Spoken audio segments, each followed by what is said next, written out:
स्वागत गीताने आपण कार्यक्रमाची सुरुवात करणार आहोत.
सुप्रभात.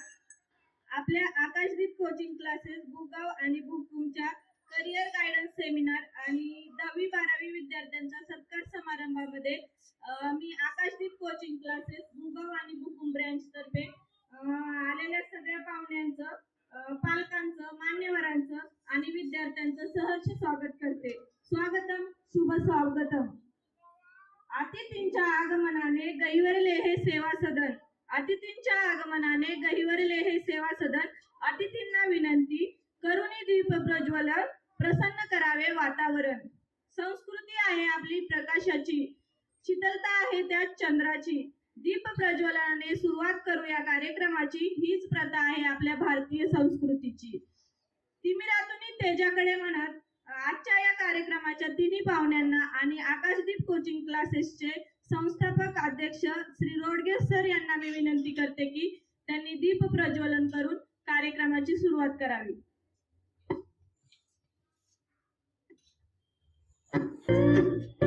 शुभं कुरुत्वं कल्याणं आरोग्यं धनसम्पदः.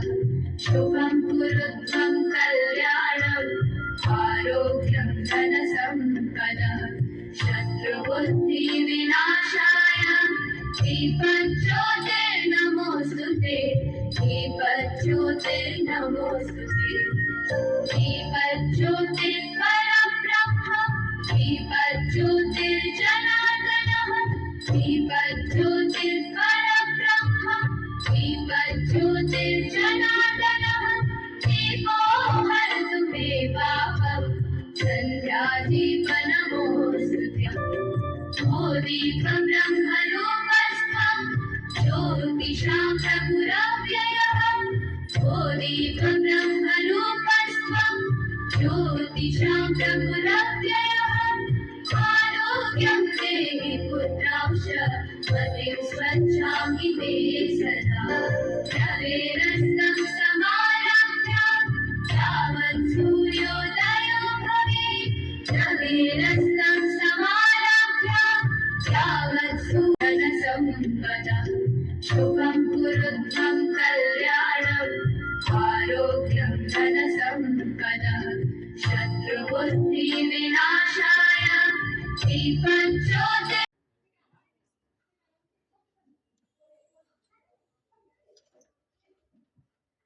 यानंतर बोरा सर अतिथींचे ओळख करून देतील. त्यामुळे बोरा सरांना मी विनंती करते की त्यांनी आलेल्या पाहुण्यांची ओळख करून द्यावी.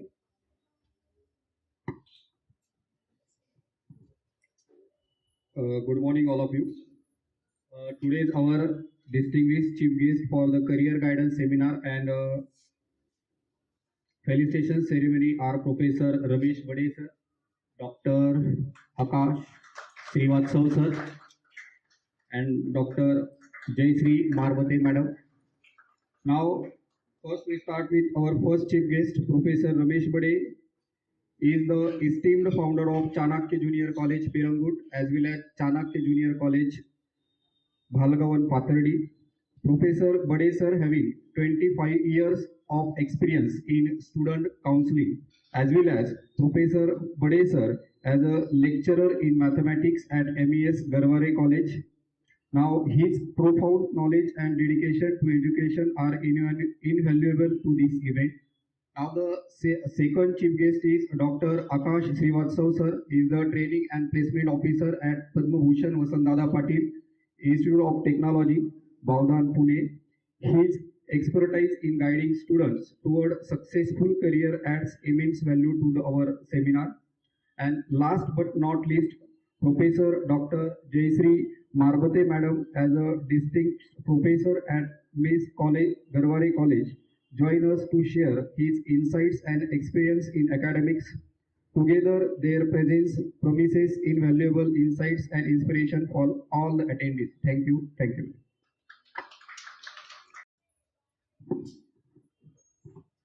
यानंतर आपण प्रमुख अतिथींचा सत्कार करणार आहोत.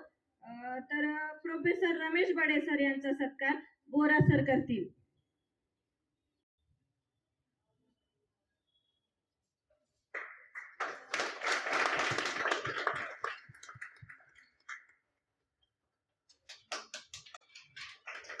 धन्यवाद सर. यानंतर आकाश श्रीवास्तव सरांचा सत्कार आकाशदीप कोचिंग क्लासेसचे संस्थापक रोडगे सर करतील.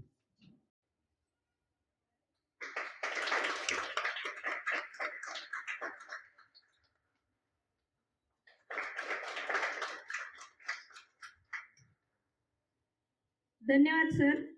यानंतर प्रोफेसर डॉक्टर जयश्री कमलेश मारबते मॅडमचा सत्कार रोडगे मॅडम करतील.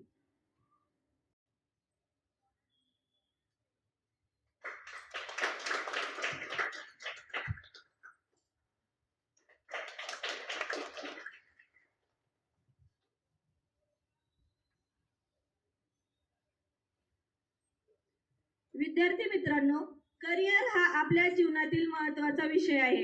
विद्यार्थ्यांनी करिअर दिशा निश्चित करण्यासाठी कोणत्या प्रकारे तयारी केली पाहिजे, आपली करिअरची दिशा कशी निवडावी, आपल्या करिअरच्या अवघड टप्प्यावरती कोणकोणत्या गोष्टींचा विचार आपण केला पाहिजे, तसेच विद्यार्थ्यांबरोबर पालकांनाही मार्गदर्शन या करिअर गायडन्स सेमिनारच्या माध्यमातून केले जाणार आहे. तर बऱ्याच वेळा असं होतं की विद्यार्थ्यांना मार्गदर्शन मिळत नाही आणि करिअरची दिशा कशी निवडावी या संभ्रम अवस्थेत आजचा विद्यार्थी आणि पालक आपल्याला दिसत आहे. त्यासाठीच आकाशदीप कोचिंग क्लासेसने करिअर गायडन्सचे सेमिनार आज आयोजित केलेले आहे. त्याचबरोबर आपण 10वी आणि 12वी मध्ये उत्तीर्ण झालेल्या विद्यार्थ्यांचा सत्कार समारंभही ठेवलेला आहे. तर बघा, चातकाला आपली तृष्णा भागवण्यासाठी ओढ असते ती वर्षा ऋतूची आणि शिंपल्यातल्या थेंबाला मोती होण्यासाठी ओढ असते स्वाती नक्षत्राची. तद्वतच प्रतिभावंत, उज्ज्वल भविष्य असणाऱ्या आणि उंच भरारी घेण्याचे साहस असणाऱ्या विद्यार्थ्यांना अपेक्षा असते ती सन्मानाची, कौतुकाची आणि अभिनंदनाची. अशाच प्रतिभावंत विद्यार्थ्यांच्या कौतुकरूपी म्हणजे सन्मान सोहळ्यासाठी आपण आज जमलेलो आहोत. तर मान्यवरांच्या स्वागताला आपण सुरुवात करूया. त्या मान्यवरांच्या स्वागताला सुरुवात करत असताना आपल्या आकाशदीप कोचिंग क्लासेस मध्ये संस्कृत हा विषय शिकवणारे आचार्य योगेश पाटील सर हे आपले मनोगत व्यक्त करतील.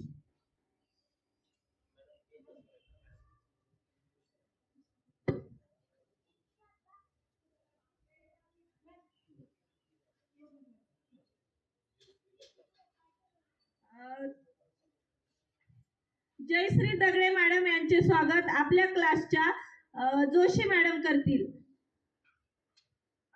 इकडे या ना, पुढे मॅडम.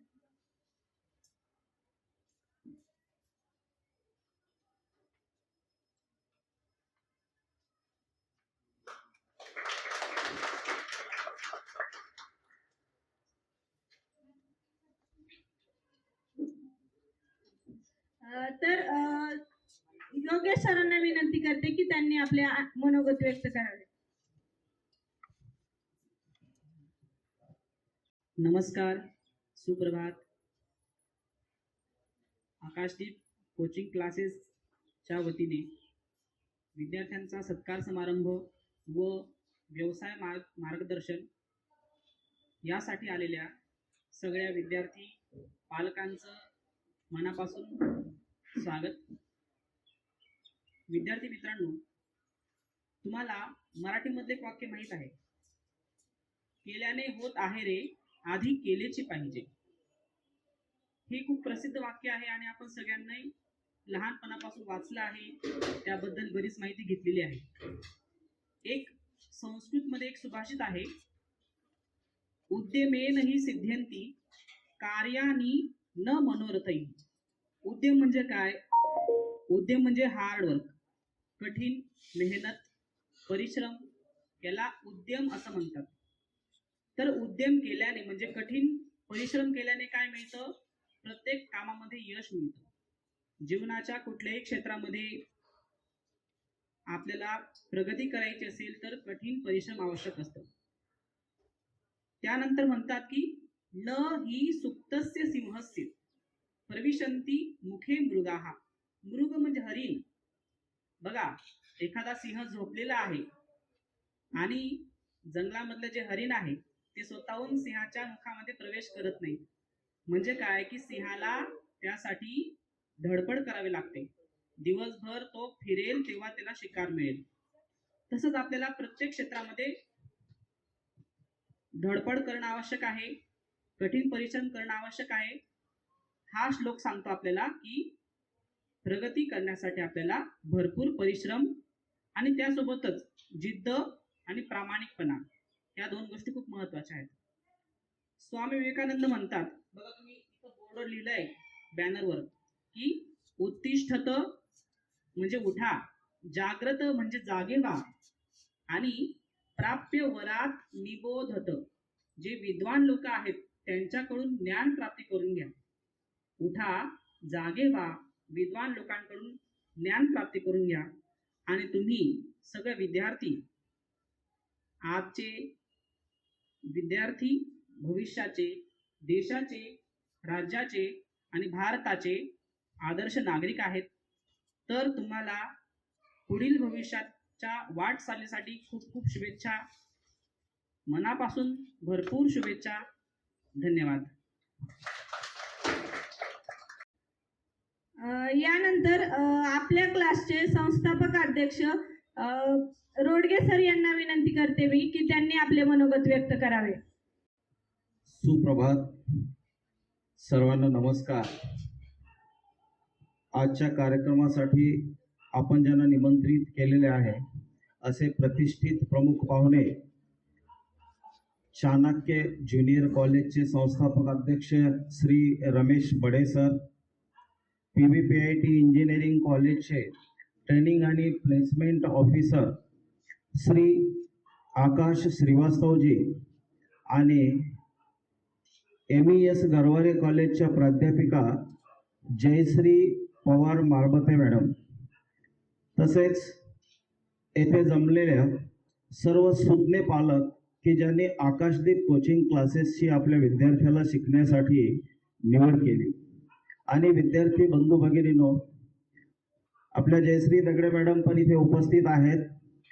तर आता खरं तरी मी दररोज तुमच्या समोर उभा असतो आणि मला वाटतं तुम्ही कंटाळलेले असाल, पण निश्चितच बऱ्याच दिवसाच्या सुट्ट्यानंतर तुमच्याशी बोलण्याचा योग आला त्याचाही आनंद वाटतो, आणि सोबतच पालकांशी संवाद साधण्याची संधी मिळाली त्याचा आनंद अजून द्विगुणित झालेला आहे. आता भाषण देण्याची काही माझी खरं तरी म्हणजे वेळ नाही. आपल्याकडे प्रमुख पाहुणे आले, करिअर गायडन्स म्हणजे समुपदेशन करणार आहेत. 10वी नंतर पुढे काय करायचं, 12वी नंतर पुढे काय करायचं, या सगळ्या गोष्टीची चर्चा हे प्रमुख पाहुणे करणार आहेत. परंतु आता मला इथे बोलावलंच आहे तर थोडंसं काही ना काही बोलणं भागच आहे. तर आता जास्त काही तुम्हाला म्हणजे आताच हसायला लागलेत काही जण, जास्त काही कंटाळवाणं भाषण देणार नाही मी. परंतु एक गोष्ट मात्र निश्चित खरी आहे की तुम्ही 10वी मध्ये यश मिळवलंय, काही जणांनी 12वीत यश मिळवलंय. यश हे छोटं आणि मोठं नसतं, यश हे यशच असतं. त्यामुळं आपल्या सर्वांचे मनापासून मी अभिनंदन करतो. 10वी 12वी उत्तीर्ण झालेल्या मुलांचे अभिनंदन करतो. बरीच मुलं प्रथम श्रेणीत आहेत, बरीच मुलं विशेष प्रावीण्यासह पास झालेत, काही मुलं चांगल्या पर्सेंटेजने 90 अबोव पण पास झालेले आहेत. आणि सर्वांचंच आपल्या आकाशदीप कोचिंग क्लासेसतर्फे मी हार्दिक स्वागत करतो. त्यानंतर आपण वळूयात विषयाकडे. आत्ताच सरांनी सांगितलं की कर्तव्य कर्म ही फार महत्वाची आहेत. निश्चितच कर्माला आपण प्राधान्य दिलं पाहिजे. नशिबावर विसंबून राहून बसता येत नाही. नशीब ही त्यांनाच साथ देतं की ज्यांची कर्म चांगली असतात, ज्यांनी अपार कष्ट केलेले आहेत, सातत्याने कष्ट केलेले आहेत त्यांना. आता खरं तरी तुमचं यश मिळवल्याबद्दल अभिनंदन आम्ही सगळे करतोच, परंतु यश मिळण्या अगोदर आपण अशी एक म्हण वाचतो की अपयश ही यशाची पायरी आहे. परंतु पुढे जाऊन मी म्हणेन की यश ही जीवनातल्या मोठ्या आव्हानांची सुरुवात आहे. यश मिळालं तर पुढे चॅलेंजेस वाढलेली आहेत. कारण कसं असतं, तुमच्यासाठी फक्त स्काय इज द लिमिट, म्हणजे आपल्याला आकाश हीच मर्यादा आहे. म्हणजे कितीही विहार करायला तुम्ही मुक्त आहे. आणि यात सर्वात महत्वाची गोष्ट हीच आहे की कष्ट करत राहा, कर्म करत राहा. महात्मा बसवेश्वरांनी, जगज्योती महात्मा बसवेश्वरांनी त्यांच्या कन्नड साहित्यामध्ये वचनामध्ये लिहून ठेवलेलं आहे, कायकवे कैलास. म्हणजे कायक याचा अर्थ होतो कर्म. कर्मानेच माणसाला स्वर्गप्राप्ती होते किंवा कर्मनिष्ठा ही फार महत्वाची आहे. माणूस घडत असतो. तर ह्या गोष्टी फार महत्वाच्या आहेत. आता खरं पाहिलं तर एक 10वीच्या मुलांनी, आता विसरले असतील, एक 10वीच्या मुलांनी शिकलेली, सेमीच्या मुलांनी शिकलेली एक कविता आहे. माझी इच्छा आहे ती कविता तुम्हाला वाचून दाखवावी. कारण आता आपण इथं जे सगळे जमलोत ना, त्यांची मानसिकता अशी आहे की आता नेमकं आर्ट्स घ्यायचंय, कॉमर्स घ्यायचंय, सायन्स घ्यायचंय किंवा डिप्लोमा डिग्री, नेमकं कुठं जायचं. थोडीशी द्विधा मनस्थिती मुलांच्या मनामध्ये आहे, पालकांच्या मनामध्ये आहे. तर ही द्विधा मनस्थिती कशी असते, 10वीच्या सुरुवातीलाच ह्या मुलांनी टीनेजर्स प्रेयर नावाची एक कविता शिकलेली आहे, 10वी सेमी मराठी मीडियमच्या मुलांनी. तर ही टीनेजर्स कविता पुन्हा तुम्हाला आठवण करून देतो मी, आणि मला फक्त याचा मथितार्थ सांगायचा आहे. Each day brings new beginnings, decisions I must make. I am the only one to choose the road that I will take. रोजचा नवीन दिवस उजाडतो. आता सध्या आपल्याला सल्ले देणारे भरपूर असतात, न विचारताही सल्ले देतात. 10वी पास झाला तर पुढे काय करणार आहे, मग हे करणार ते करणार. मग आता आपण गोंधळून गेलेले असतो. आणि तुमच्यासोबतच पालक पण तसेच द्विधा मनस्थितीत असतात. तुमच्यापैकी पालकांसोबत मी पण आहे. माझ्याही मुलीने 10वी पास केलेली आहे. तर आता अशीच द्विधा मनस्थिती माझी पण झालेली आहे. तर पहिल्या स्टँजामध्ये सांगितलं, each day brings new beginnings, decisions I must make, I am the only one to choose the road that I will take. रोजचा नवीन दिवस उजाडतो, नवीन निर्णय मला घ्यायचे आहेत, आणि मी एकमेव असा आहे की ज्याला आता माझ्या जीवनाचा मार्ग निवडायचा आहे. I can choose to take the road of life that leads to great success, or travel down the darkened road that leads to great distress. माझ्यासमोर जे 2 मार्ग आहेत, जर मी योग्य निवड केली तर माझा हा मार्ग यशापर्यंत घेऊन जाईल, आणि जर माझा निर्णय थोडासा चुकला तर निश्चितच आयुष्यभराच्या निराशेच्या गर्तेमध्ये मला तो घेऊन जाईल. Please open up my eyes dear Lord that I must clearly see. Help me stand for what is right, bring out the best in me. हे ईश्वरा, हे सर्वशक्तिमान देवा, मला तू मदत कर. कशासाठी? योग्य काय आहे, अयोग्य काय आहे हे ओळखण्यासाठी तू मला मदत कर. म्हणजे योग्य अयोग्याची पारख ही आपल्याला झाली पाहिजे. Help Lord to just say no when temptation comes my way, when I might see keep my body clean and fit for life is. आता खरं तरी दररोज आपल्याला वेगवेगळे अनुभव येतात. ईश्वराला यांनी अशी प्रार्थना केलेली आहे की वाईट गोष्टी जर कोणी मला सांगत असेल, त्याचा परिणाम माझ्या मनावरती होऊ देऊ नको, आणि स्पष्ट त्या गोष्टीला नकार देण्याची बुद्धी मला दे. जेव्हा माझं टीनेज इयर संपलेलं असेल, कुमारवय संपलेलं असेल, मी जेव्हा पुनरावलोकन करेन माझ्या टीनेजकडे, तेव्हा निश्चित मला याचा आनंद मिळाला पाहिजे की ईश्वर साक्षीने, ईश्वराचं बोट धरून पालकांसारखं मी सन्मार्गावर चाललोय, याची मला अनुभूती झाली पाहिजे. अशा प्रकारची ही एक प्रार्थना आहे. मित्रांनो, आता आपण थोडक्यामध्ये एकदम वस्तुनिष्ठ पद्धतीने, कारण मी मॅथ्सचा टीचर आहे त्यामुळे जास्त निबंध लिहिण्याची काही सवय नाही, थोडक्यात सांगतो. मॅथमॅटिक्स आपण सगळ्यांनी शिकलेलं आहे. तर मॅथमॅटिक्समध्ये काय आहे की मॅथमॅटिक्स हा विषय तुम्हाला जीवनातले प्रॉब्लेम सॉल्व्ह करण्यासाठी जरी मदत करत नसेल, तर एक गोष्ट तुम्हाला निश्चित शिकता येईल, that each problem has the solution. म्हणजे जीवनातल्या प्रत्येक समस्येला सोल्युशन असतं. घाबरायचं नाही, डरणे का नाही, म्हणजे कुठल्याही परिस्थितीमध्ये धैर्याने पुढे जायचं. आपले माजी राष्ट्रपती डॉक्टर APJ अब्दुल कलाम यांनी आपल्या सर्वांना मार्गदर्शन केलेलं आहे. लो एम इज द क्राईम, म्हणजे छोटं ध्येय हा एक गुन्हा आहे. ध्येय असू द्यावे आभाळा एवढे विशाल. कारण आपल्याकडे महत्वाकांक्षा नसेल, ध्येय मोठं नसेल तर आपण त्या मार्गावर वाटचाल करणार नाही. म्हणजे ध्येय मोठं असणं हे फार महत्वाचं आहे. त्यानंतर तुमचा सर्वात आवडता खेळाडू सचिन तेंडुलकर, म्हणजे ज्यांना कमी मार्क्स मिळाले त्यांनी नाराज व्हायची गरज नाही. त्यांच्यासाठी माझ्याकडे सचिन तेंडुलकरचं फार मोठं उदाहरण आहे. सचिन तेंडुलकर माझ्यापेक्षा 2-3 वर्षांनी मोठा आहे. 10वी मध्ये इंग्लिश विषयात नापास झाला. आश्चर्य वाटेल तुम्हाला. आज तो भारतरत्न आहे. डॉन ब्रॅडमनची रेकॉर्ड मोडली, कोणाकोणाची रेकॉर्ड मोडली त्यालाही लक्षात नसतील. आणि भारतरत्न हा किताब सर्वोच्च सन्मान त्याला दिला गेला. आणि आता प्रत्येक वर्गाच्या इंग्लिश विषयात त्याची धडे शिकवली जातात. जो इंग्लिश विषयात नापास झाला त्याची धडे इंग्लिश विषयात शिकवली जातात. याला म्हणतात यश. यश म्हणजे नेमकं हे असतं. म्हणजे यश म्हणजे काय असतं तर हेच असतं. त्यानंतर अजून एखादं उदाहरण आपण देऊयात. नेपोलियन बोनापार्ट, तुम्ही इतिहासामध्ये शिकत आलात. कोण होता रे? फ्रेंचचा सम्राट होता, डिक्टेटर होता. तो एकदा युद्धामध्ये स्वतः सहभागी झाला, धारातीर्थी पडला. जिथे पडला होता मूर्छित अवस्थेमध्ये, कॉन्शियस होता परंतु हालचाल करता येत नव्हती. जिथे पडला होता तिथे एक मोठी शिळा कडा होता. एक मुंगी, तिने बिचारीने आपले खाद्यपदार्थ जमा केले होते. वजनाच्या 10-20 पट खाद्यपदार्थ ती आपल्यासोबत घेऊन तो कडा चढायचा प्रयत्न करत होती. चढत होती, पडत होती, चढत होती, पडत होती. म्हणजे तिने बऱ्याचदा प्रयत्न केला. 17 वेळा तिने वरती कड्याच्या टॉपवरती जाण्याचा प्रयत्न केला. ती अयशस्वी ठरली, परंतु 18व्या वेळेस मात्र ती यशस्वी झाली. याला म्हणतात जिद्द. तर आपल्यामध्ये जिद्द असली पाहिजे, ध्येय मोठं असलं पाहिजे, सचिन तेंडुलकर सारखा संयम असलं पाहिजे, तशाच प्रकारचं यश मिळवायची आपली तयारी पाहिजे. आणि अजून एक गोष्ट यश मिळवण्यासाठी काय लागते ती एक अजून मला सांगायची इच्छा आहे आपल्याला, कारण राहत नाही तुमच्या समोर आल्यानंतर बोलल्याशिवाय. तुम्ही सॉक्रेटिसचं नाव ऐकलं का रे? सॉक्रेटिस फिलॉसॉफर होता, ग्रीक तत्वज्ञानी, ग्रीक तत्ववेत्ता होता. आपण आपल्याकडे विद्वान म्हणूयात.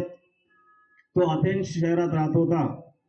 त्याच्याकडे एक अनुयायी म्हणा शिष्य त्यांच्याकडे गेला आणि म्हणतो, महाराज मला यशाचं रहस्य सांगा. आता बघा, सॉक्रेटिसने सांगितलं तू उद्या ये. ठीक आहे. शिष्य दुसऱ्या दिवशी गेला. पुन्हा शिष्याचा तोच प्रश्न, महाराज यशाचं रहस्य काय? सॉक्रेटिस म्हटला उद्या ये परत. तिसऱ्या दिवशी तो शिष्य किंवा तो तरुण जेव्हा सॉक्रेटिसकडे गेला, सॉक्रेटिस आंघोळीला जायच्या तयारीत होता. त्याने सांगितलं जस्ट फॉलो मी, चल माझ्या मागे ये. सॉक्रेटिस एका नदीत गेला. मध्ये मध्ये धारेपर्यंत गेला, छातीपर्यंत पाणी आलं होतं. त्या अनुयायाला, त्या तरुणाला सांगितलं ये सोबत माझ्या. त्याची मानगुटी पकडली आणि त्याला बुडवून ठेवलं 1 मिनिटभर पाण्यात. एवढंच नाही केलं, काढलं बाहेर बुडवलं, काढलं बाहेर बुडवलं 2-3 वेळा. आणि मग विचारलं, समजलं का यशाचं रहस्य काय? तुम्हाला सगळ्याला समजलं असेल काय आहे? सॉक्रेटिसने त्याला समजावून सांगितलं, पाण्यात जेव्हा मी तुला बुडवलं होतं तेव्हा ऑक्सिजन मिळवण्यासाठी, हवा मिळवण्यासाठी तू किती तडपडत होता. तेवढी तडफ तुझ्यामध्ये, तेवढी तळमळ तुझ्यामध्ये तुझ्या कामाची असली पाहिजे, तुझ्या अभ्यासाची असली पाहिजे, तेवढे श्रेष्ठ कष्ट तू घेतले पाहिजे, तरच तुला यश मिळू शकतं. यशाचं रहस्य एवढंच आहे. करिअर गायडन्ससाठी सन्माननीय पाहुणे इथे आहेत. त्यांच्या विषयात काही हस्तक्षेप करणार नाही, परंतु जाता जाता मला काही गोष्टी म्हणजे विषयाची फक्त नावं माहीत आहेत, कारण सगळ्यांची अपेक्षा असते. कार्यक्रमाचं नाव करिअर गायडन्स आणि रोडगे सरांनी काहीच नाही सांगितलं. मी काही नाही सांगणार आहे, फक्त टायटल सांगणार आहे. जाता जाता आजकाल जे ट्रेंडिंग सब्जेक्ट आहेत म्हणजे चालणारे, ॲनिमेशन असेल 11वी-12वी सायन्स नंतर, किंवा त्याशिवाय आर्टिफिशियल इंटेलिजन्स असेल, कॉम्प्युटर इंजिनिअरिंग असेल, किंवा बायोलॉजिकल फील्डमध्ये agriculture, horticulture, pomology, food culture, किंवा बायोटेक्नॉलॉजी, जेनेटिक्स, असे अनेक विषय आहेत की ज्याला कुठेच मरण नाही. देशात विदेशात कुठेही स्कोप आहे. फक्त एकच आहे, आपली जी जुनी सवय आहे एका कानाने ऐकून दुसऱ्या कानाने सोडून द्यायची, ती पण आपल्याला सोडावी लागेल आणि प्रयत्नवादी राहावं लागेल. आता आपण खरं तरी नेहमी भूपाळी वगैरे ऐकतो, त्यातल्या संगीताकडेच आपलं लक्ष असतं, कारण बऱ्याचदा त्याला संगीत देण्याच्या नादात गायकाने सुद्धा त्या उच्चाराचे अपभ्रंश केलेले असतात, त्यामुळं लक्षात येत नाही. मला काही गाता येत नाही, परंतु जाड्या भरड्या आवाजामध्ये मी ही भोपाळीच्या 2 ओळी सांगून तुम्हाला मी माझ्या 2 गोष्टी संपवणार आहे. तर आपण आकाशी झेप घेरे पाखरा, कष्टाविना फळ ना मिळते, तुझ कळते परी न वळते. आकाशी झेप घेरे पाखरा, सोडी सोन्याचा पिंजरा. आपल्या उज्ज्वल भवितव्यासाठी, पुढील शिक्षणासाठी आकाशदीप कोचिंग क्लासेसतर्फे, आकाशदीप परिवारातर्फे, सगळ्यांतर्फे लाख लाख शुभेच्छा.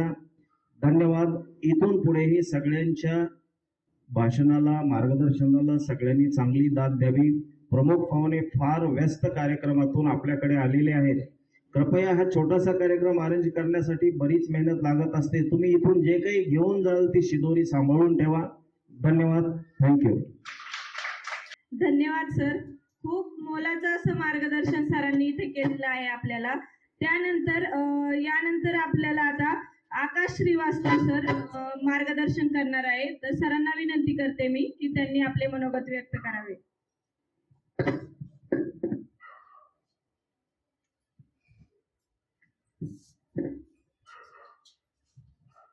Good morning. Good morning. हाँ, सो मुझे मराठी बोलते हुए नहीं आती है, समझ में ज़रूर आती है पूरी. तो मैं आपके साथ में हिंदी में ही बात करूँगा.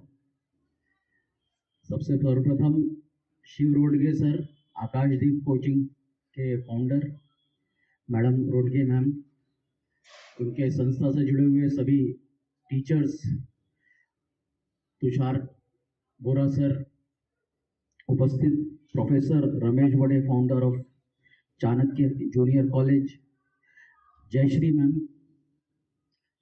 मोस्ट इम्पॉर्टेंट जो आज पेरेंट्स यहाँ पे, बच्चे यहाँ पे सुनने के लिए आए हुए हैं, आप लोग अपने लिए एक बार जोरदार ताली बजाइए. और जैसा कि नाम है इस संस्था का, आकाशदीप, और रोडगे सर ने वही काम कर रहे हैं कि आकाश में दीप जलाने का काम. It's not a easy task कि आकाश में, बोलते हैं ना, आकाश में दिया लगाना है. तो सर आपको कॉन्ग्रेचुलेशंस कि आप इतने सारे पेरेंट्स और बच्चों को यहाँ पे लेके आए और उनके लिए एक ऐसा स्टेज तैयार किया जहाँ पे वो अपने क्वेश्चंस, अपने डिफिकल्टीज और अपनी उत्साह, अपनी सारी क्यूरियोसिटी को रख सके, ऐसा प्लेटफॉर्म दिया. तो आपके लिए भी एक बार जोरदार ताली से.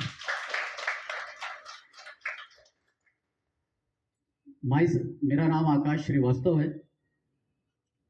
16+ ईयर्स ऑफ एक्सपीरियंस मेरा एजुकेशन सेक्टर में ही है, जिसमें से 8 साल से ज़्यादा मैंने ट्रेनिंग एंड प्लेसमेंट में ही काम किया है. शुरू से ही मैंने इंजीनियरिंग कॉलेज में ही सर्विस दी है. मैकेनिकल इंजीनियर हूँ.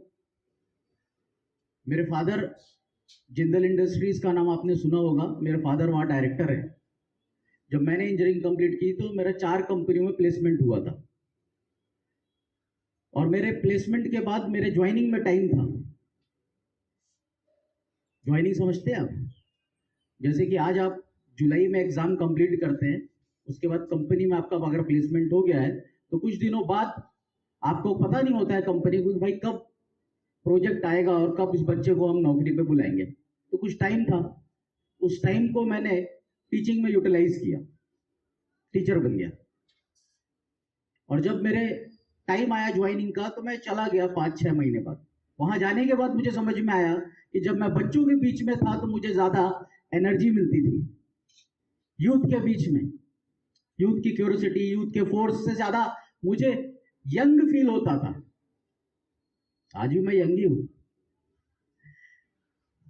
इसलिए मैंने उस जॉब को छोड़ दिया और मैं छोटी मोटी नहीं, इंडिया की तब की नंबर 1 और वर्ल्ड की नंबर 5 कंपनी थी. शायद आप लोगों ने नगर तरफ गए होंगे, सुजलॉन, जो विंड की बड़ी बड़ी चक्कियां, पवन चक्की बोलते हैं जिसको, बड़ा टावर, ये जो फैन ऊपर लटका होता है ना, वैसे ही एक बड़ा सा पवन चक्की जिसको बोलते हैं, एक बार में 1.25 मेगावाट बिजली जनरेट करते हैं. वो कंपनी में मैं काम करता था और ब्लेड बनाता था। फिर मैंने एमटेक किया एनआईटी रायपुर से।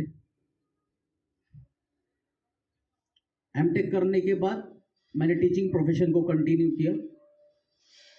अभी मैं पीएचडी कर रहा हूं।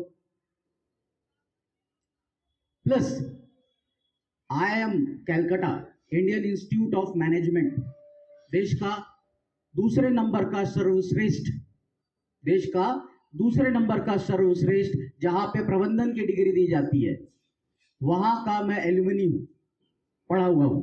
एलुमनी मतलब जैसे आप अपने स्कूल से 12वीं पास करेंगे और आगे बढ़ेंगे और जब आप कॉलेज में जाएंगे तो आप बताएंगे कि मैं इस स्कूल से पढ़ा हुआ हूं, तो आपको लोग एलुमनी बोलेंगे, राइट।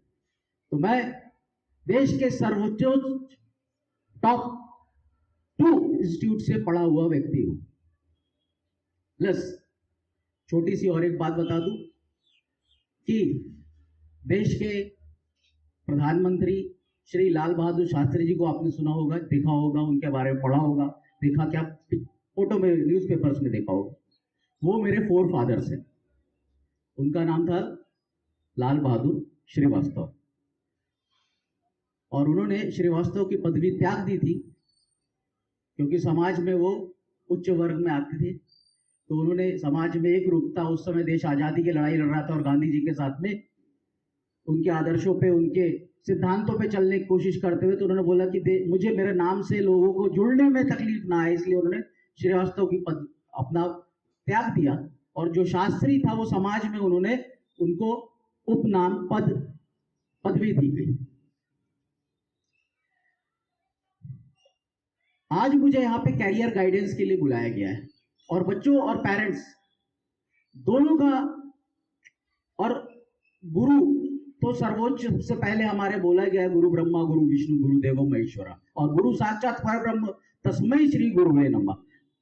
कि गुरु पहले, गुरु की वंदना पहले, क्योंकि गुरु ही सबको एक राह दिखाते हैं, जिस तरह से आपके रोटगे सर दिखा रहे हैं, और उसी में हम अपना कुछ योगदान देने की कोशिश कर रहे हैं। यहाँ सभी उपस्थित बड़े बड़े लोग, मुझसे ज्यादा फील्ड पे नजर रखने वाले और बच्चों से इंटरेक्ट होने वाले, बट मैं जो आज की जो स्थिति चल रही है मैं उसके बारे में पेरेंट्स को और साथ ही साथ स्टूडेंट्स को जागरूक करने की कोशिश करूंगा।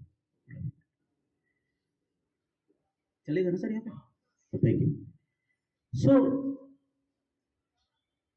सर ने मुझे पहले ओपनिंग के लिए बुलाया, जिससे विराट कोहली पहले बैटिंग करने आता है ना, तो मेरे ऊपर थोड़ी ज्यादा जिम्मेदारी है, इसलिए मैं सामने आ गया, क्योंकि मुझे 6 मारना है तो आगे 2 स्टेप निकल के जोर से छक्के लगाने पड़ेंगे। तो आप लोग पेरेंट्स और स्टूडेंट्स दोनों को समान रूप पे चलना जरूरी है। जैसे कि एक साइकिल या बाइसिकल या मोटरसाइकिल के 2 चक्के होते हैं, और अगर उस दोनों चक्के में से किसी में एक हवा कम रहे तो आप जहां जाने वाले हैं वहां तक पहुंचने में आपको मजा नहीं आएगा, राइट। तो this is a journey not only for मम। जब बच्चा जीतता है तो पेरेंट्स के आंखों में पहले आंसू आ जाता है, राइट। उसके जीतने पे उसके टीचर्स को पहले आंसू आ जाता है, क्योंकि उसको तो बाद में समझ में आए आफ्टर फ्यू इयर्स की उसने क्या अचीव किया था। जैसे आज भी सर आप लोग को सम्मानित करने वाले बोल रहे थे कि भाई हमारे यहाँ से बच्चों ने इतना अच्छा 100%, लिखना आसान नहीं है, तो उसके पीछे उनकी अथाक प्रयास, अथाक मेहनत है। मैं जल्दी से आपके सीधे सॉल्यूशन पे आता हूं। 10th के बाद एक बहुत ही इंपॉर्टेंट आपका स्टेप निकलता है, क्योंकि यहाँ पे 10th के ही बच्चे मौजूद होंगे। कितने हैं जरा हाथ उठा दीजिए, मुझे पता चल जाए।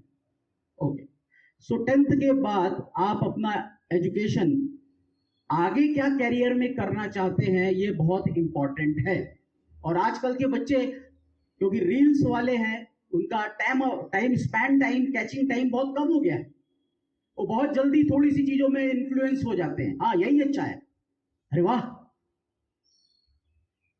अच्छी बात है, आप दूसरों से इन्फ्लुएंस हुए, सबको एक दूसरे से ही सीखते हैं, लेकिन आप उसमें अपना रिसर्च जरूर करिए कि उसके पीछे की आगे का रोड मैप क्या है।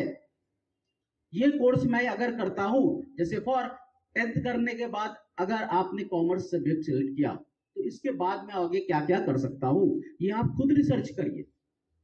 इस रिसर्च करने के लिए आपको गूगल हेल्प कर सकता है, आपके सीनियर्स हेल्प कर सकते हैं सबसे पहले, राइट? आपके टीचर्स हेल्प कर सकते हैं, वो कॉलेजेस हेल्प कर सकते हैं, और हम लोग तो है ही आपके साथ। तो कॉमर्स लेने के बाद में आप बीकॉम कर सकते हैं, कॉमर्स लेने के बाद आप सीए कर सकते हैं, कॉमर्स लेने के बाद बीबीए एमबीए कर सकते हैं, कॉमर्स लेने के बाद आप बैंक में भी अपनी नौकरी को सुरक्षित कर सकते हैं। कॉमर्स लेने के बाद आप इंजीनियर नहीं बन सकते, कॉमर्स लेने के बाद आप डॉक्टर नहीं बन सकते, ठीक है? कॉमर्स लेने के बाद आप आईएएस की तैयारी भी कर सकते हैं। जो देश के आप देखते हैं सर्वोच्च पदों पे यूपीएससी के एग्जाम्स देके जो क्लियर करते हैं, वो आप एग्जाम्स लिख सकते हैं। जैसा आपके सर ने बोला कि डॉक्टर एपीजे अब्दुल कलाम बोलते हैं कि बोले थे उन्होंने कि बड़े बड़े अपने वो रखना है, ऊंचे ऊंचे आपके जो बोलते हैं ना डिजायर्स होने चाहिए, ये सपने होने चाहिए। बिल्कुल सही बात है। जब मैं क्लास में घुसता था तो मैं अपने स्टूडेंट से पहला क्वेश्चन पूछता था, कितने दिन मेरे क्लास में आओगे? तो बच्चा बोलता था 80%, दूसरा बच्चा बोलता था 75%। मैं उससे बोलता था, भाई आप 100% बोलो, बोलने में कोई पैसा लग रहा है? लग रहा है? नहीं लग रहा है। लेकिन जब आप अनाउंसमेंट करते हो पब्लिक में जाके कि सर मैं 100% आऊंगा या आऊंगी, तो आपके कंधे पे एक बोझ आता है, सेंस ऑफ रिस्पॉन्सिबिलिटी आती है, प्लस समाज का डर भी आता है। जैसे कि वो अगले दिन अगर छुट्टी मार दिया सर, तो उसका फ्रेंड, सर वो देखिए कल आपको 100% बोल के गया था, आज वो गायब है। तो ऐसे हंसी का पात्र ना बने, इसके लिए वो कॉलेज आता है या आती है। ये समझदारी का भाव उसके अंदर पैदा होता है। इसी तरह से आप भी समाज को बताइए कि मैं ये बनना चाह रहा हूं, इसके लिए मैंने ये कोर्स लिया है, जिस कोर्स में एडमिशन लिया है, तो आपके पेरेंट्स भी आपको सपोर्ट करेंगे। तो कॉमर्स के बारे में हमने बात की। अगला साइंस। साइंस में मैथ्स है और बायो है। साइंस में पहले बायो को पकड़ते हैं।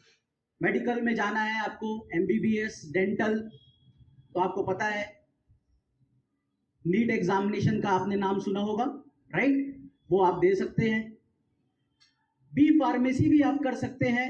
बी फार्मेसी करने के बाद आपको क्या होगा, जैसे कि पुणे में बहुत सारी कंपनी है, ल्यूपिन्स है, सिप्ला है, जो जो दवाइयां बन रही, जैसे कि कोविड की दवाई किस कंपनी ने बनाई थी? यस, वेरी गुड, जोरदार ताली बजाइए इस बच्चे के लिए। सीरम, सीरम कंपनी भी आपके पुणे में ही है, लीना पुला वाला भी है। वो आप वहां पे फार्मासिस्ट भी बन सकते हैं, मतलब बनाने वाले भी बन सकते हैं और बेचने वाले भी बन सकते हैं। जो आप बाहर मेडिकल स्टोर देखते हैं, उन सबको चलाने के लिए डी फार्मा, बी फार्मा का आपको सर्टिफिकेट लगता है। बात क्लियर है? डॉक्टरी, डेंटल, उससे जुड़े हुए फिजियोथेरेपिस्ट।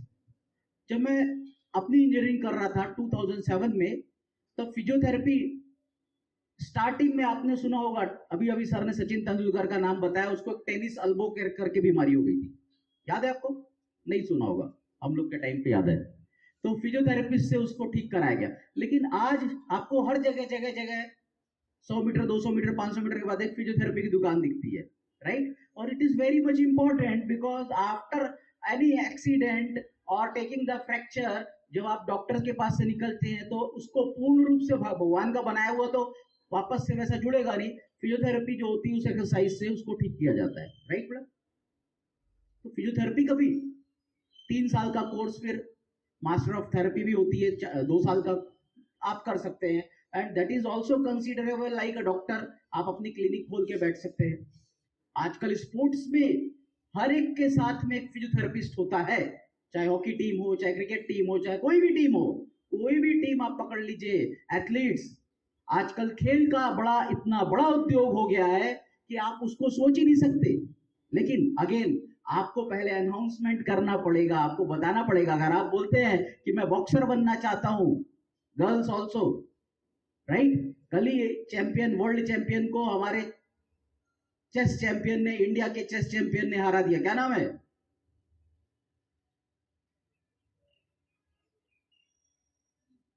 हाँ, नहीं,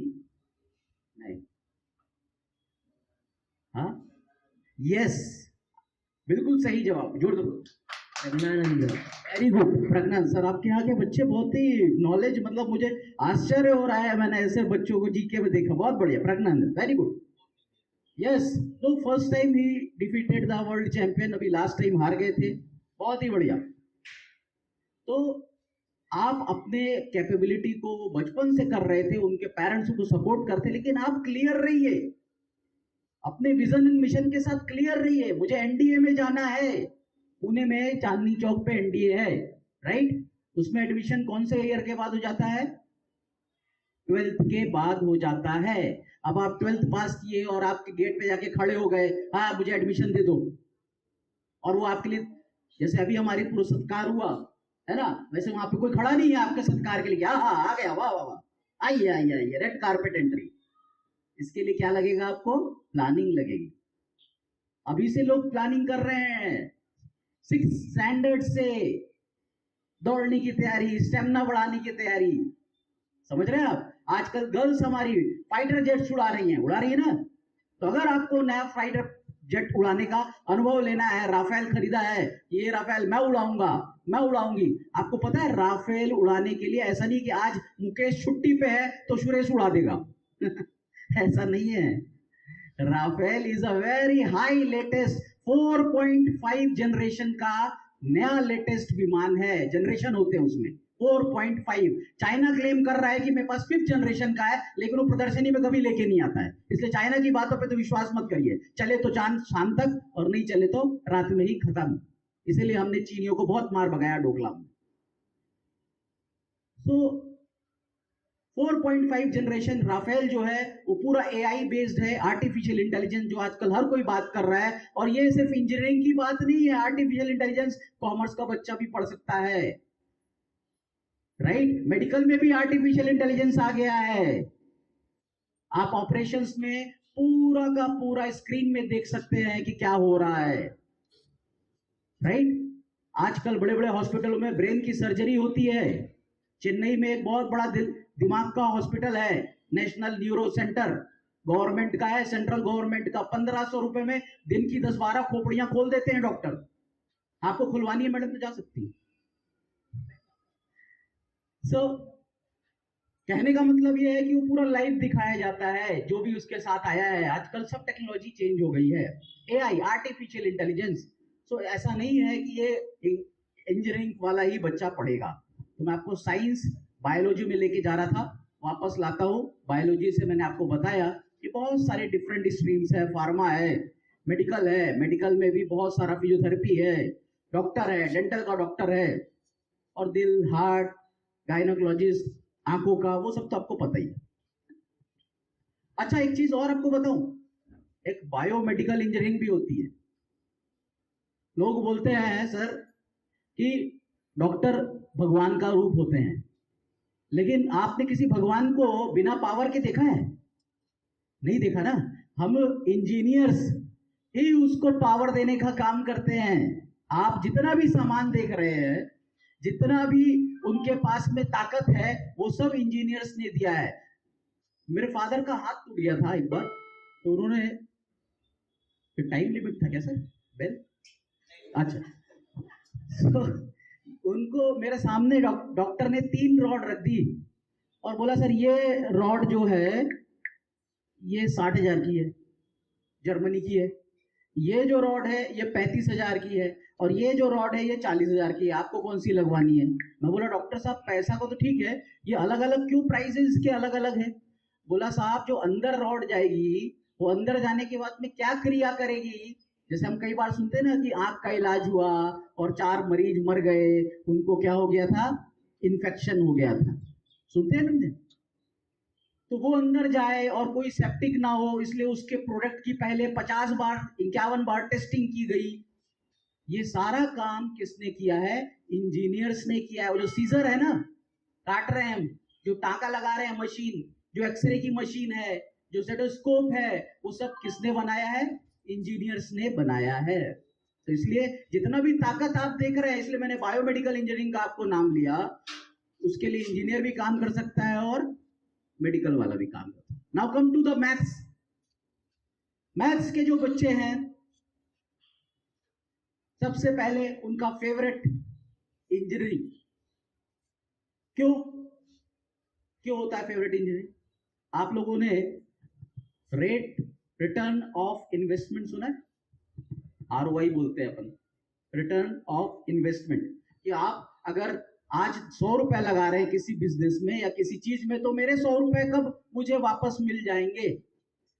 आज इंजीनियरिंग की जो फीस है वो लगभग on an average 1.5 lakh rupees per month है, सॉरी पर ईयर है। तो 4 साल के कोर्स का कितना हो गया? 6 लाख, राइट? जो कॉलेज 6 लाख, या जैसे मैं अपने कॉलेज की बात करूं तो हमारा एवरेज प्लेसमेंट जो है वो नियर अबाउट 5.5 लाख रुपीस है। एवरेज आपको पता है कि भाई अगर आप कैलकुलेट करते हैं, ऊपर से 10 लोग हैं तो 10 का एवरेज निकाल सकते हैं। तो हमारा 5.5 लाख का पैकेज का मतलब बच्चों का जो प्लेसमेंट हो रहा है वो एवरेज 5.5 के आसपास हो रहा है। किसी को 9 भी मिला है, किसी को 18 भी मिला है, किसी को 5 से कम भी मिला है, तो एवरेज 5.5। कहने का मतलब यह है कि जितना बच्चे ने 4 साल में दिया था वो लगभग 1 से 1.5 साल में उसको क्या कर लेता है? वापस ले आता है। इसलिए रिटर्न ऑफ इन्वेस्टमेंट सबसे फास्ट कौन सी डिग्री में है? इंजीनियरिंग में। Plus engineer can do anything. Engineer can do anything मतलब वो कलेक्टर भी बन सकता है, राइट? वो कलेक्टर भी बन सकता है, वो आगे चल के साइंटिस्ट भी बन सकता है, वो आगे चल के बहुत बड़ा जो डॉक्टरों की फील्ड है उसमें भी जाके उनको हेल्प कर सकता है, वो क्रिकेटर भी बन सकता है। Anil Kumble is a cricketer and is same time engineer also. तो engineer have so many aspects. अब इसमें बात आती है कि मैं कौन सी ब्रांच लूं, कि भाई ये अक्सर लोग क्या करते हैं कि मेरा फ्रेंड ये ले रहा है तो मैं भी उसी तरफ चला जाऊं। आई विल ऑल्सो चूज, सब लोग कंप्यूटर की बात कर रहे हैं, मैं भी कंप्यूटर में चला जाऊं। तो अगेन आप कौन सी फील्ड में आपका इंटरेस्ट है, क्योंकि आजकल कंप्यूटर या आईटी कोई एक ब्रांच के लिए रिलेटेड नहीं रह गया। जैसे मैंने शुरू में ही आपको बोला कि मेडिकल साइंस में भी एआई आ गया है। कंप्यूटर वाला जो प्रोग्रामिंग लैंग्वेजेस सीख रहा है वो सिविल वाला भी सीख रहा है। क्यों? क्योंकि उसके लिए भी तो सॉफ्टवेयर बनाना है। मैकेनिकल वाला भी आईटी स्किल सीख रहा है क्योंकि उसको भी अपने सॉफ्टवेयर बनाने हैं, राइट?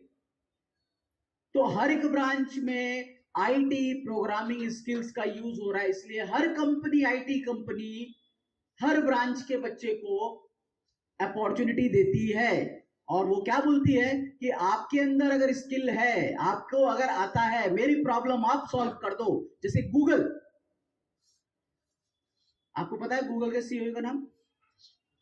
सुंदर पिचई। बिल्कुल सही जवाब। सुंदर पिचई साहब कौन से, आज वो सर्वश्रेष्ठ गूगल सबसे बड़ी कंपनी है, उनकी महीने की तनख्वाह 5.5 करोड़ रुपया है। और 5.5 करोड़ रुपया आपको ऐसा लग सकता है कि यार ये तो आईटी की कंपनी है, गूगल इज आईटी प्रोडक्ट। लेकिन आपको पता है क्या कि सुंदर पिचई साहब का इंजीनियरिंग किस में हुआ है? किसमें बेटा? यस, कॉलेज सही बोला आपने, ब्रांच पूछ रहा था मैं। नहीं, देखा कैच आउट हो गया।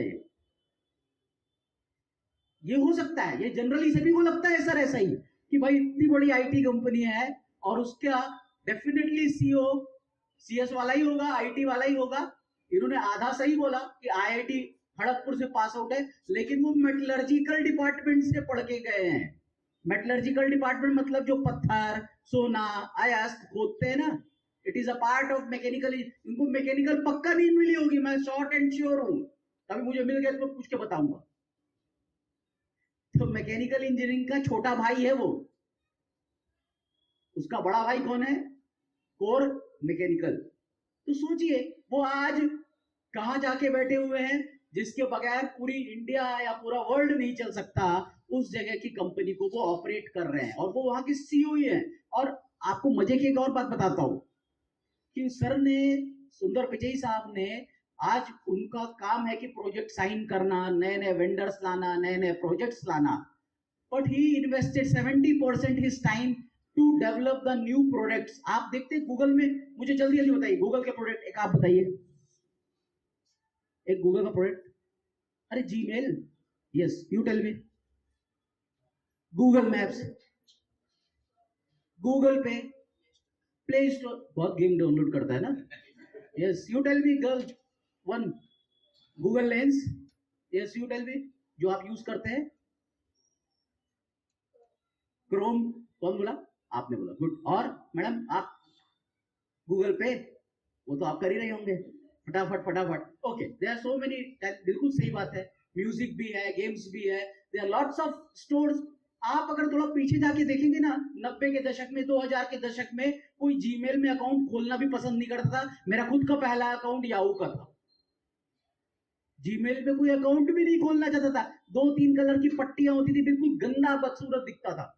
और नाउ आप अगर देखते हैं कि कितने सारे प्रोडक्ट्स गूगल पे अवेलेबल है एंड ऑल आर फ्री। किसी को बिजनेस करना हो ना, तो मैं बोलता हूं गूगल के मॉडल को अप्लाई करो। अगर आप चीजें फ्री कर देते हो, जियो ने हाफ किया था, जियो जब शुरू में 2016 में 3G लॉन्च किया था, 4G लॉन्च किया था, तो उसने आधे कुछ दिनों तक, सर आपने भी दिया होगा ना, 4G यूज किया था ना, दनादन 4-5 महीने फ्री, उसके बाद उन्होंने क्या किया, पैसे लेने लगे। लेकिन गूगल का मॉडल क्या है, फ्री पे है, आप जो भी चाहो उतना फ्री करो। और अब वो थोड़ा सा जब आपका जीमेल भर जाता है, देन दे आर आस्किंग कि भाई आपको थोड़े से पैसे देने हैं, राइट। तो इतना बड़ा आदमी, वो सारे प्रोडक्ट सुंदर पिचई साहब ने डेवलप किए हैं, एंड डेली आपको रेलवे स्टेशन पे पता है, इंडिया के रेलवे स्टेशन पे फ्री वाईफाई है। कितने लोगों ने यूज किया है? मैंने किया है, वो फ्री है वाईफाई। अच्छा, फ्री होने के साथ में देखिए किस तरह से कौन इस्तेमाल करता है। केरला में तिरुवनंतपुरम के स्टेशन पे एक कुली जानते हैं ना, कुली ने अपने फ्री टाइम पे उस फ्री वाईफाई का यूज करके, जैसे आपका स्टेट का एमपीएससी एक एग्जाम होता है ना, वैसे केरला पीएससी के एग्जाम में देके और अधिकारी के पोस्ट में सिलेक्ट हो गया।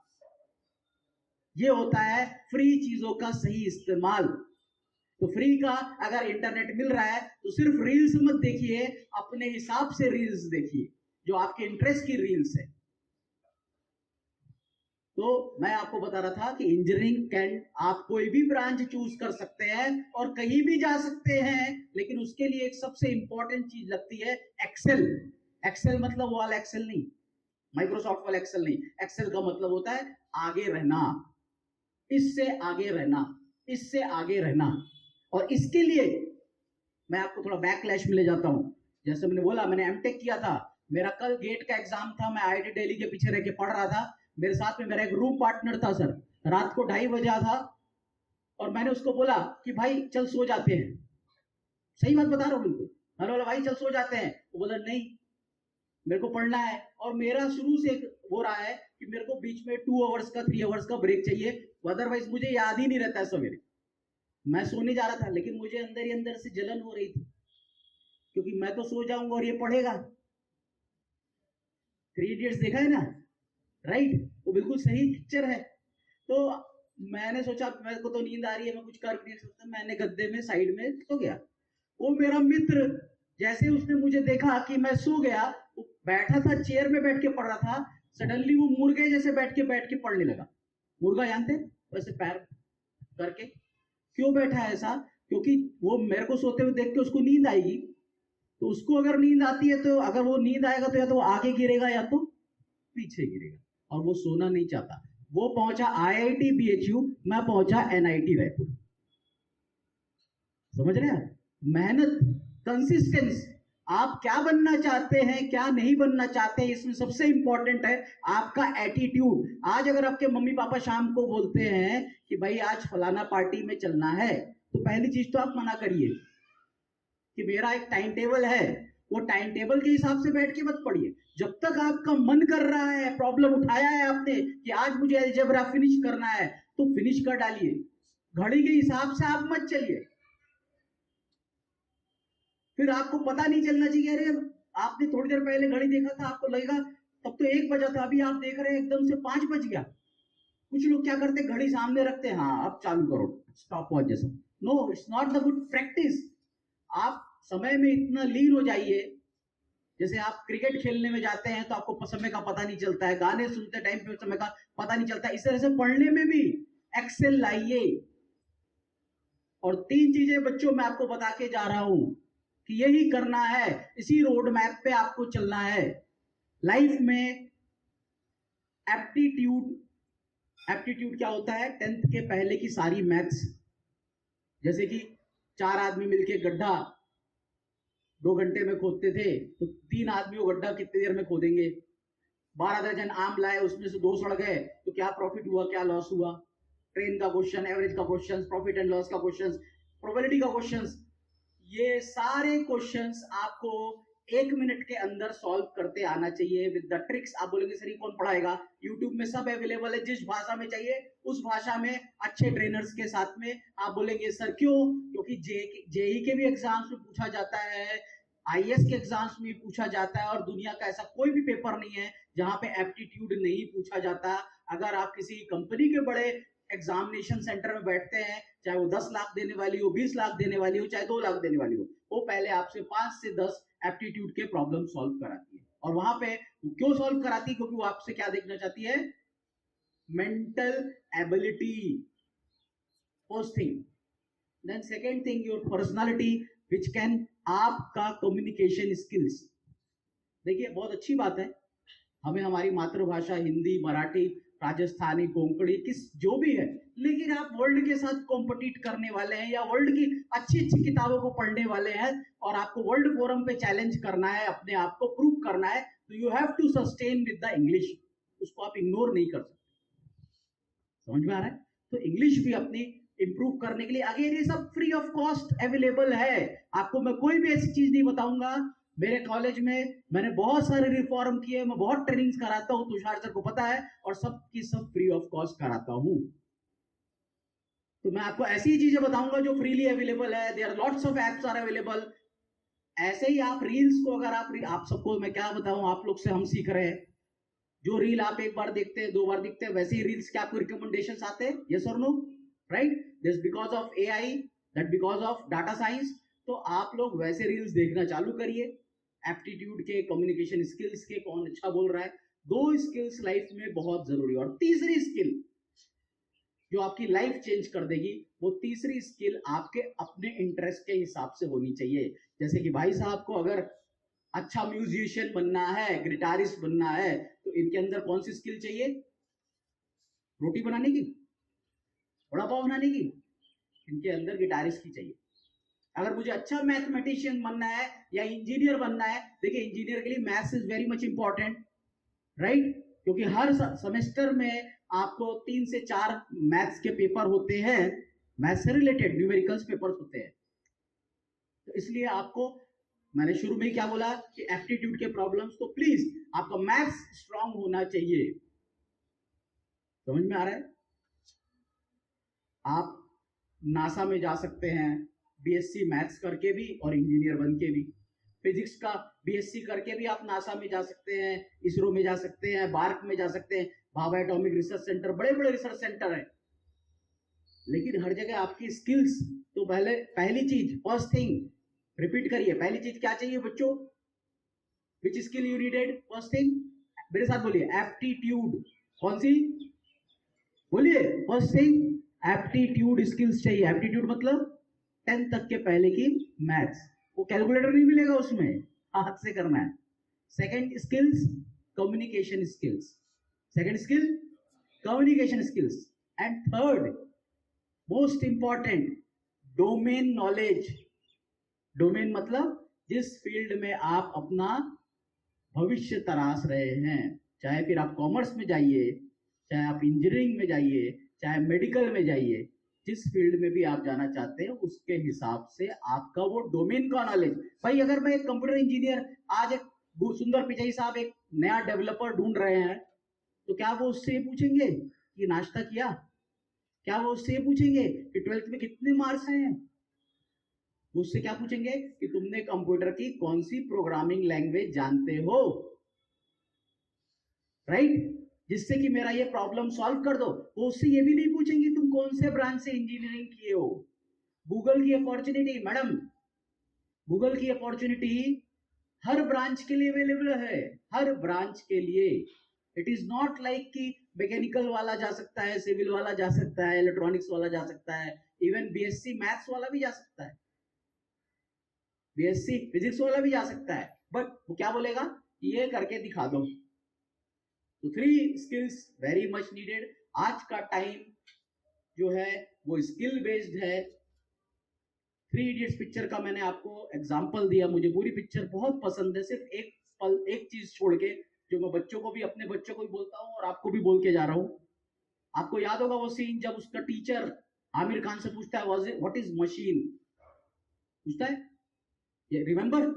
नहीं देखा है तो घर जाके आज देखिएगा, ठीक है? तो बोलता है what is machine, and then Aamir Khan, क्योंकि पिक्चर है ना, आप हंसेंगे नहीं तो आपको पैसा वसूल नहीं होगा, आप रोने के लिए थोड़ी ना गए। तो वो बोलता है कि मशीन इज, और वो जिप को ऊपर नीचे करके दिखाता है, sir this is a machine. लेकिन वहीं पे खड़ा हुआ जो उसका दूसरा फ्रेंचो, नहीं सॉरी चतुर, यस बहुत पिक्चर देखता है बॉस, गुड, चतुर।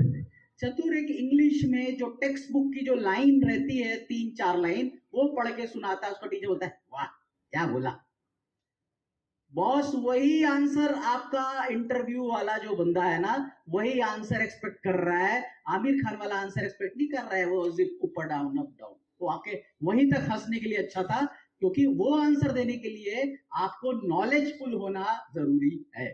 तो जो किताबों में चीजें लिखी हुई है, please, that's why our teachers always mention कि read the text book, read the text book, don't follow the पतली पतली किताब। लिख के पढ़िए, लिख के पढ़िए।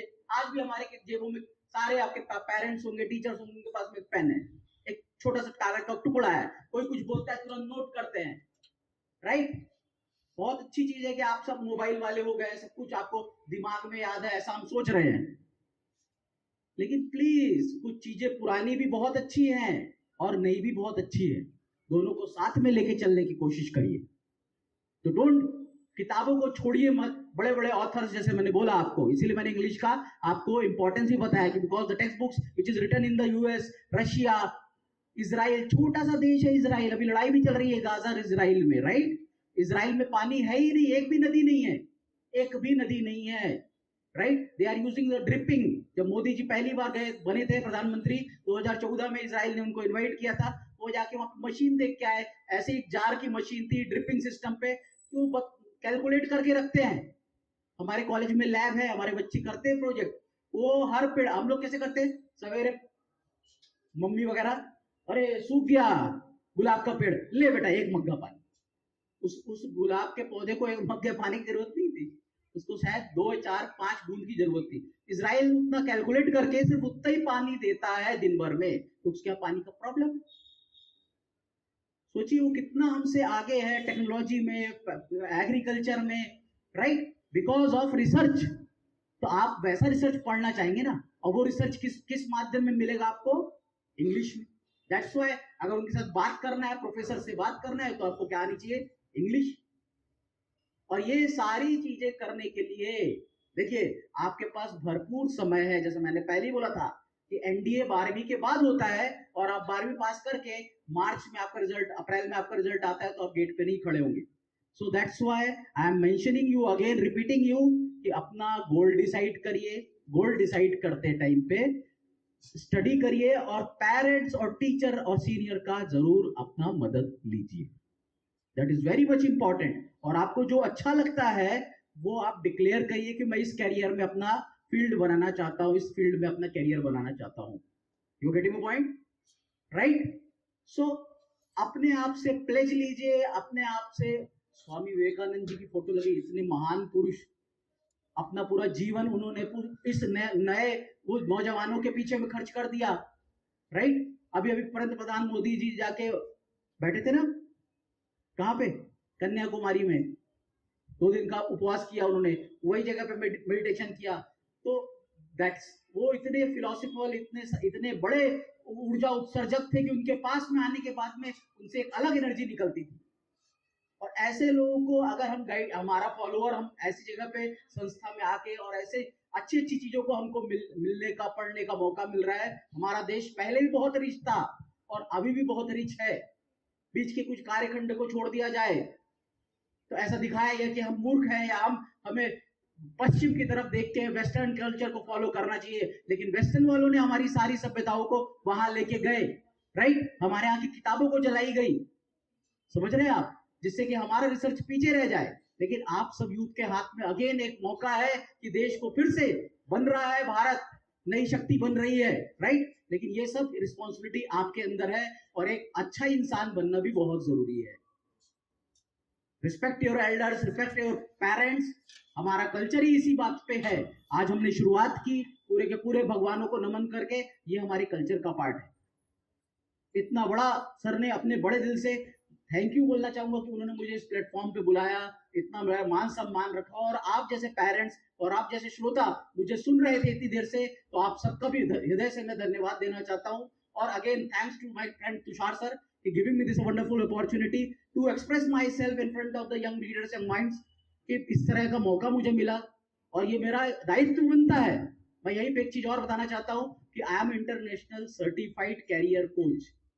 मैं सारी चीजें हवा में नहीं बोल रहा था, मैं educated certified international level 1 certified career coach हूं सर। ओके, तो मैं लोगों को पढ़ता हूं, बच्चों को पढ़ता हूं, पेरेंट्स को पढ़ता हूं और उसके बाद उनको दवाई बताता हूं। ऐसी दवाई नहीं बताता कि सब लाल पीली सब लोग तुम लोग खा लो, जिसकी जैसी बीमारी उसको वैसा दवाई। Any questions from the parents? Would you like to ask any? कोई कुछ पूछना चाहता है? Open forum. येस प्लीज, शंका असतील तर सरांना विचारा काही पुढे एनीबॉडी, पेरेंट्स भी पूछ सकते हैं। हेलो,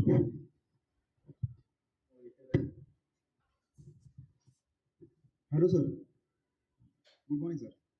एक्चुअली एक क्वेश्चन था मेरा, अगर स्टूडेंट लोगों को 10th में अगर कुछ परसेंटेज कम ज़्यादा होता है, उसके हिसाब से आगे सिलेक्शन होना चाहिए, जैसे कि कॉमर्स, आर्ट्स, साइंस?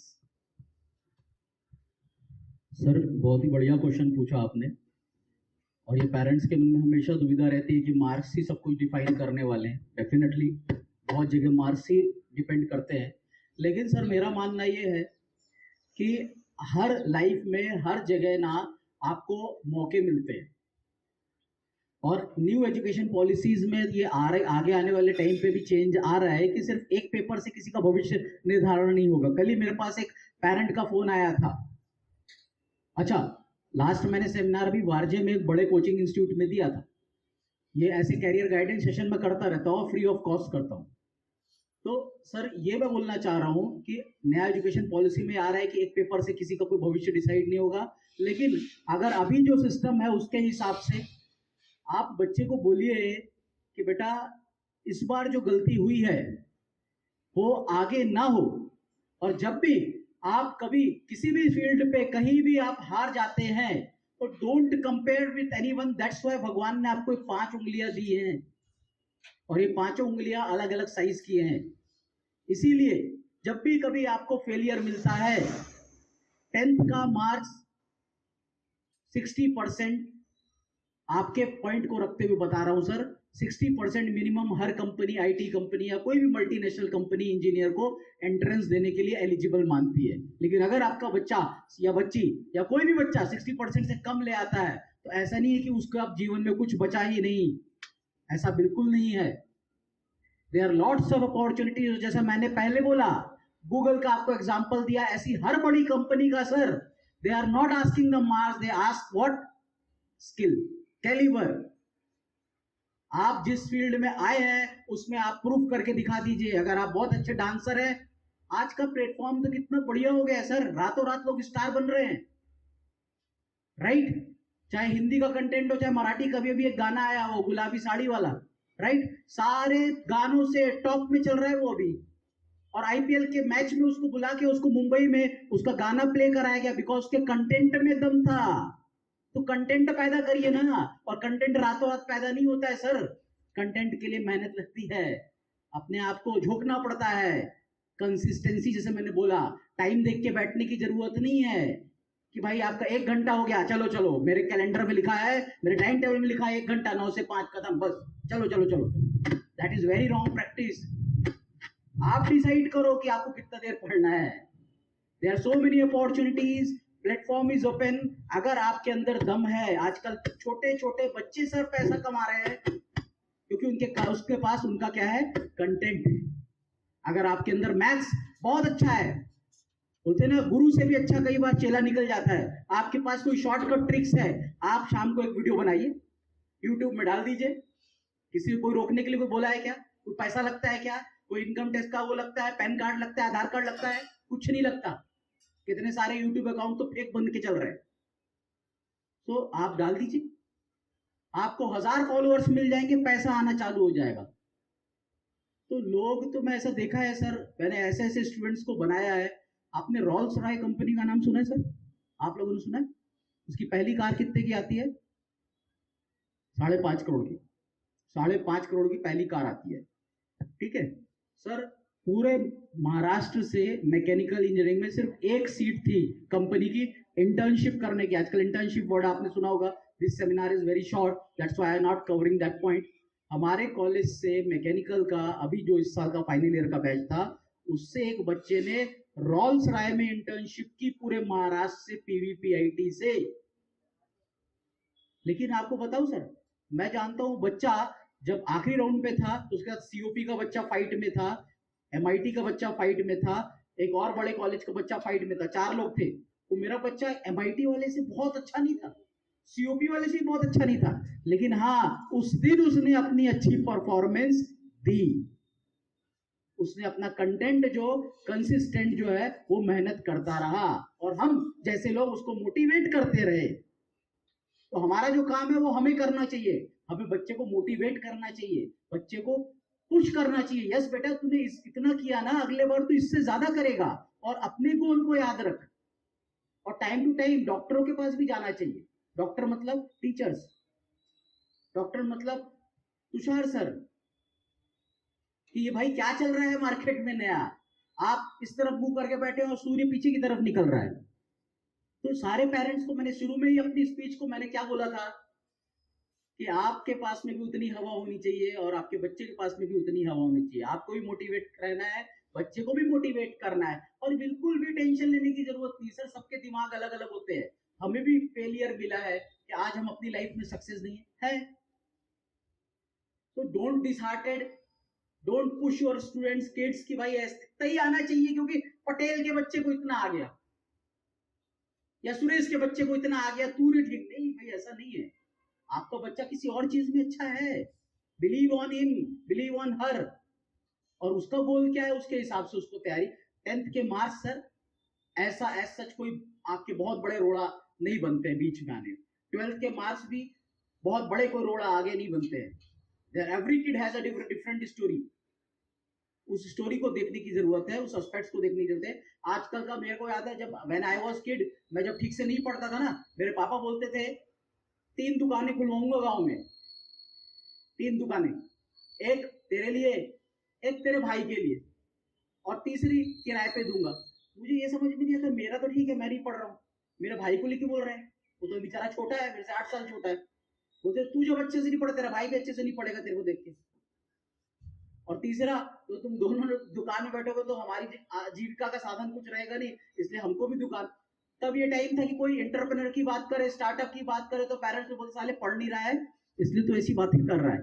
लेकिन आज गवर्नमेंट ऑफ इंडिया, सारे लोग और हमारा कॉलेज, हर एआईसीटी, हर कोई बात कर रहा है, bring your new startups, new startups, new startups, है ना, हो रही ना। People are talking about startups because the ground and facilities are available. इतनी संसाधन बना के रखा हुआ है, इतना फंड अवेलेबल है।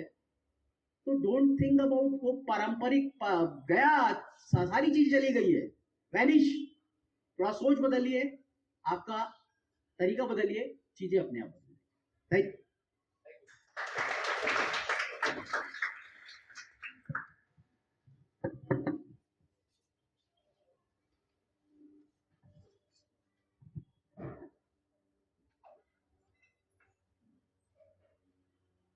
धन्यवाद सर, खूप अनमोल असं मार्गदर्शन सरांनी केलेलं आहे।